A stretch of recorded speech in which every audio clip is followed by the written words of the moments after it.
did see that at the beginning of the pandemic, in a couple of different industries that we were involved in. But here's an interesting statistic for you: 35% of all adults have a side hustle. Yeah. 35%. So is two full-time jobs, one job, and a side hustle? Is the person actually doing something illegal like getting two W-2s? Let's leave that aside and say, all right, you have a you have a sales rep who works full-time for one company and he has a side hustle, cutting wood or doing Right. something else. Or At me, for night example, I have a podcast, so that's my side hustle. that's right. So, you have a side hustle, right? Hmm. And I think 35% of all adults have a side hustle. But what you're getting at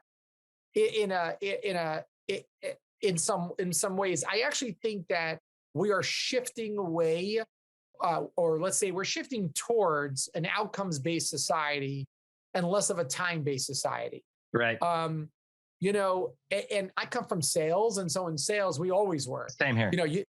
You hit your number. If you don't hit your number, it's like, well, I worked really hard last month. Like, I don't care. You close the deal. I don't really care what it took to Doesn't close the deal. matter if you work 5 hours or you work 500 hours. You either hit your number or you didn't Yeah. hit your number. And really, if you're hitting your number, especially if you're smashing your number, your boss usually, unless they are some kind of crazy, total hands-on and freak, they usually don't care if you're working from the beach, if you're working from Don't care Disneyland. less. They don't Nope. care.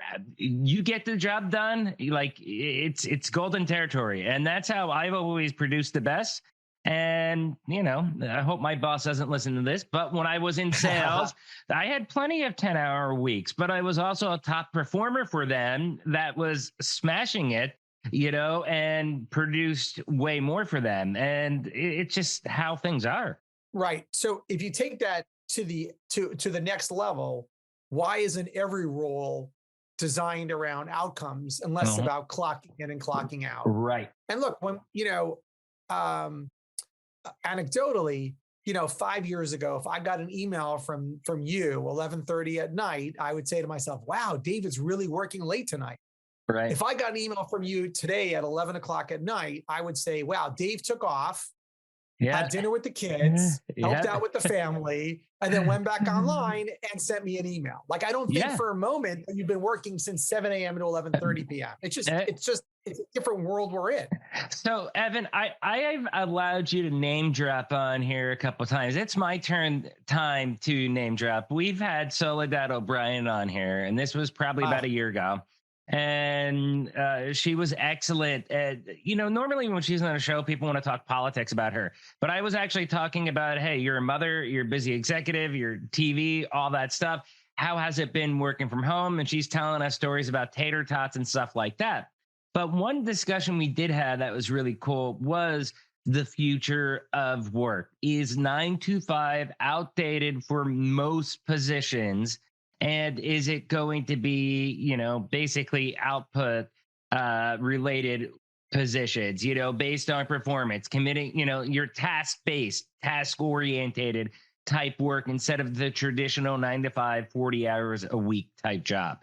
And she totally agreed. She thought that was the future, except, obviously go to a grocery store, those people need to work certain shift hours. But when you get out of that, when you get into working professional, she's like, my segments for the most part, as long as they're on, if I'm not live, if it's just a segment, as long as they're done on time, that's all I need to do is hit that deadline.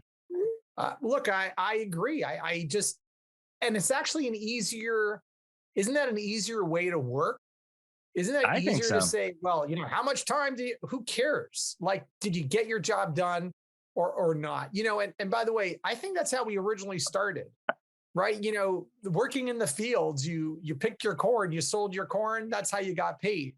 And then the assembly line was all about single tasks and clocking in, clocking out, and all those other things. But like, it's always about what do you get done, et cetera. And again, I think it's for the knowledge workers, but yeah, I think we're moving away from a 9 to 5 world. I will tell you another prediction for 22 is that work from anywhere will morph to hire from anywhere. Yeah. So today, work from anywhere is very candidate centric, and hire from anywhere is very company centric. Right. Hire from anywhere. We've experienced that where we've hired from Mexico, South America, India, and we've even offered to immigrate the people here on visas if they were a certain skill set that we need to complete a job and we can't find anybody in the US and we're in a crunch. We're more than willing to do that. I think we're going to see a lot more of that from American companies going outward in the future.